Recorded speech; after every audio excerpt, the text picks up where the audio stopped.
Ал енді келесі локациямыз ол Алашахан кесенесі, бірақ көптеген деректер бойынша Алашахан дегеніміз ол Шыңғыс қағанның өзі деп айтылады. Кесененің сыртын қарасаңыздар, бұнда кірпіштің бір 90% түпнұсқа, мына екі жағында кіреберісінде колонналар және екі жағында суреттер бар. Өзі ғимараттың биіктігі 10 метрдай. Ал енді ішін кіріп көрейік қазір.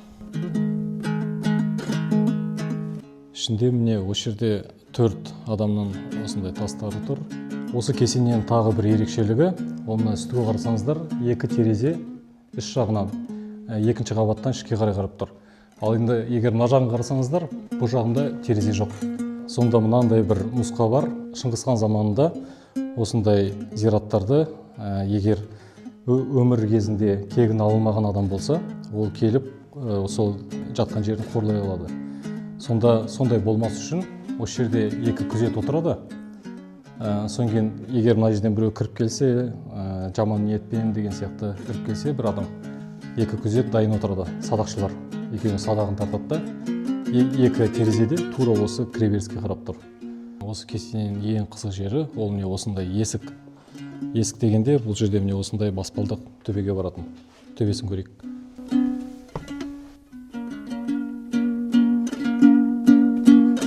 Біз қазір міне екінші қабатына көтерілдік.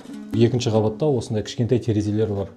Негізі бұл осы кесенені қорғайтын күзетке арналған дейді. Осы жерде отырып, садақпен осы күзетіп отырған. Ары қарай көрейік.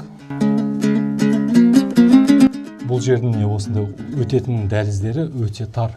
Бір адам ғана сыяды. Осы кесенені айнала осындай терезелер тұрады, сол жаңағы садақшыларға арналған. Содан кейін тағы бір қызық бар.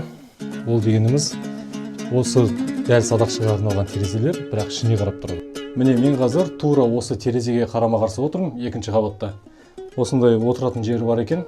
Күзет осы жерде отырады.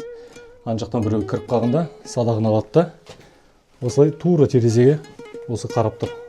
Есікке, кіреберіске. Қазір енді ары қарай өтек, үшінші қабатқа көтерілуге болады. Ал енді міне осы жерден үшінші қабат. Ал үшінші қабаттың көрінісі міне осындай. Бұл жерде міне күмбездің сырт жағы. Мына бүкіл астымыздағы тастар бәрі түпнұсқа. Тек қана міне мына жағында жаңадан жасалған болып тұр. Ол міне біз қазір киелі мекенде Ұлытауда тұрмыз. Шыңғыс қағанның, мүмкін Шыңғыс қағанның өзі осы жерде болған, жүрген, аяқ басқан. Яғни 800 жыл өткеннен кейін біз дәл Шыңғыс хан аяғы басқан жерде тұрмыз.